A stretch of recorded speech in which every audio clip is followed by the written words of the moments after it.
સુરતના રાંદેરમાં એસઓજીનો સપાટો જીમખાના ટેકરા પાસેથી ₹6,19,000નું MD drugs ઝડપાયું. બેની ધરપકડ ડ્રગ્સ મુક્ત સુરતના અભિયાન હેઠળ સુરત પોલીસની સ્પેશિયલ ફોર્સ દ્વારા રાંદેર વિસ્તારમાં મોટી કાર્યવાહી કરવામાં આવી છે. રાંદેરના જીમખાના ટેકરા પાસે કેટલાક શખ્સો નશીલા પદાર્થોનું વેચાણ કરી રહ્યા હોવાની ચોક્કસ બાતમી પોલીસને મળી હતી, જેના આધારે પોલીસે ઓચિંતા દરોડા પાડીને તપાસ હાથ ધરતા સ્થળ પરથી હાઈ પ્રોફાઇલ ગણાતું એમડી ડ્રગ્સ મળી આવ્યું હતું, જેમાં આરોપીઓ મોહમ્મદ આશિદ ઉર્ફે ચન્ના, ગુલામ નબી શેખ ઉંમર વર્ષ 49, ધંધો રિક્ષા ડ્રાઈવર, રહે ઘર નંબર 82, સુલતાનિયા જીમખાનાનો ટેકરો, કોઝવે રોડ, રાંદેર, સુરત શહેર, આમિર ઉર્ફે અમ્મુ યુસુફ પઠાણ ઉંમર વર્ષ 34, ધંધો બેકાર, રહે room number 3, building number 21, SMC quarters, Sai Villa apartment સામે, જહાંગીરપુરા, સુરતને ઘટના સ્થળ પરથી પકડી પાડ્યા હતા. એસઓજી પોલીસે કુલ ₹6,19,000ની કિંમતનું ડ્રગ્સ કબજે કરીને આ વિસ્તારમાં ચાલતા નશાના કારોબારનો પર્દાફાશ કર્યો છે.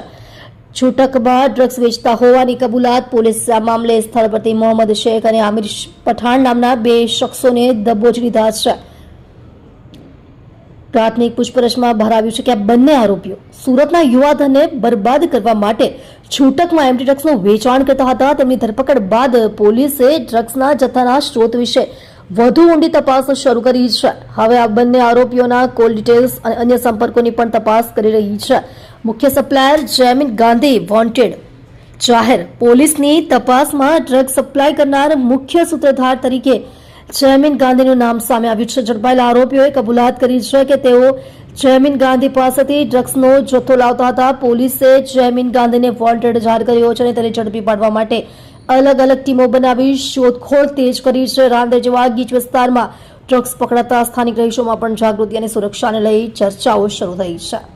તમે જોઈ રહ્યા છો DNY ન્યૂઝ ચેનલ રમન કૌરની સાથે.